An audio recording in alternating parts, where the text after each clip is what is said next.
Hello friends, how are you? कैसे हैं आप सभी लोग? आप सभी का बहुत बहुत स्वागत करता हूं अपने चैनल वन टॉपिक पढ़े पर।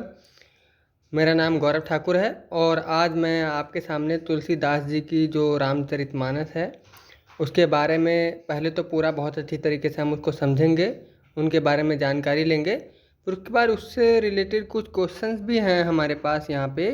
तो क्वेश्चंस हम लोग क्या करेंगे, पढ़ेंगे भी, आंसर भी उसके टैली करेंगे।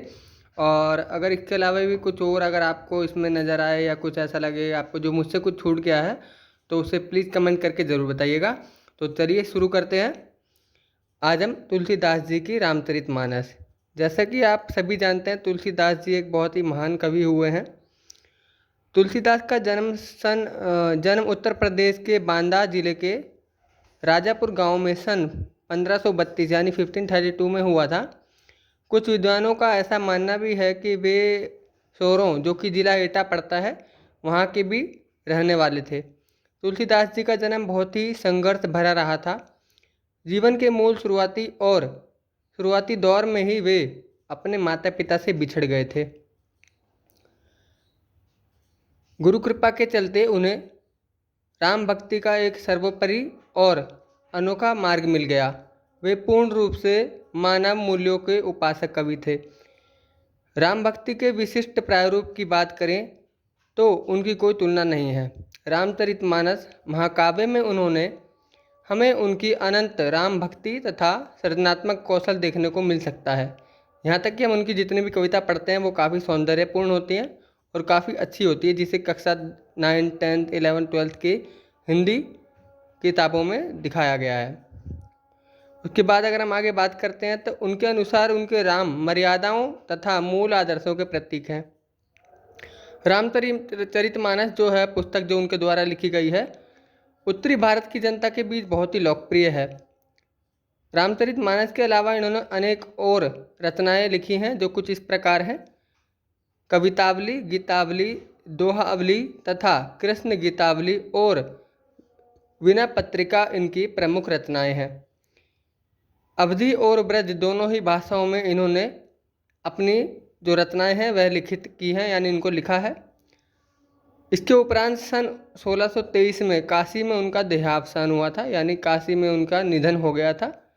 तुलसी ने रामचरितमानस की रचना अवधी में तथा विनय पत्रिका और कवितावली की रचना ब्रज भाषा में की थी। रामचरितमानस का मुख्य छंद जो था वो चौपाई था। बीच बीच में दोहे, छंद या तथा सोरठे पिरोए गए हैं, यानी इन्होंने छंद के साथ साथ दोहे और अन्य चीज़ें भी इसमें इस्तेमाल में लाई हैं या उनके बारे में भी इन्होंने लिखा है। विनय पत्रिका की रचना गे पदों में की गई थी। गे पद जो कि छोटे छोटे कंसेप्ट में डिवाइड किए गए होते हैं और उन्हें काव्य में लिखा जाता है।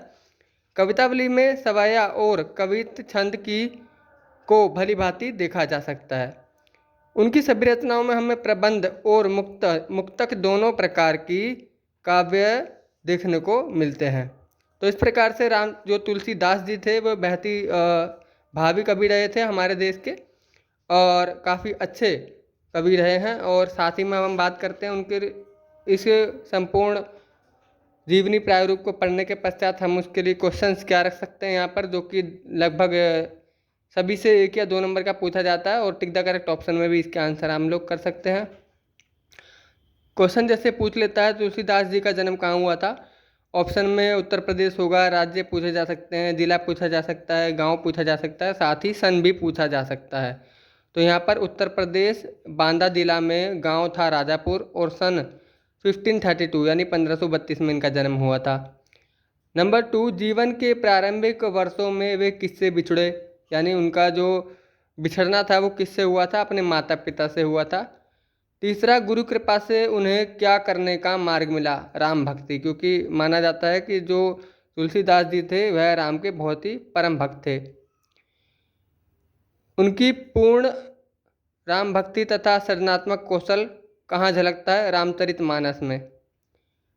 5वां प्रश्न हो सकता है उनके अनुसार राम किसके प्रतीक हैं, मानवीय मर्यादा और आदर्शों के प्रतीक हैं उनके राम, ऐसा उनका मानना था। रामचरितमानस अत्यधिक कहाँ लोकप्रिय है, उत्तरी भारत में।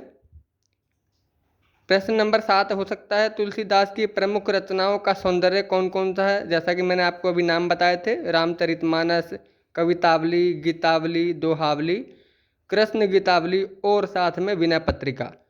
इनमें से कोई भी एक दे सकता है, दो से दो दे सकता है, सारी की सारी दे सकता है और आपसे पूछ सकता है कि किसके इसके रचयिता कौन है या तुलसीदास जी ने कौन कौन सी प्रमुख रचनाएं लिखी हैं उनके बारे में बताइए। इस प्रकार के क्वेश्चन आपके सामने आ सकते हैं। 8वां क्वेश्चन कहता है, उनकी किन भाषाओं पर अच्छी पकड़ थी? उनकी 2 अवधी और ब्रज भाषा पर बेहद ही अच्छी पकड़ थी। प्रश्न 9, तुलसीदास जी का देहावसान कहाँ पर हुआ? सन 1623 काशी में उनका देहावसान हुआ था। प्रश्न नंबर 10, उनकी रचनाओं में कौन से काव्य विद्यमान हैं? प्रबंध अथवा मुक्तक काव्य विद्यमान है उनकी जो रचनाएं हैं। तो ये सभी प्रश्न जो है वह बहुत ही हमारे लिए उपयुक्त हैं। इसे हम लोग नोट डाउन करना चाहें तो नोट डाउन कर सकते हैं और आप अगर वीडियो को पूरा ऐसे देखना चाहें तो देख सकते हैं और साथ में अगर आप इसे चाहें तो डाउनलोड भी कर सकते हैं। आपको इसमें डाउनलोड का ऑप्शन अवेलेबल है जिसे आप डाउनलोड करने के बाद कभी भी दे सकते हैं।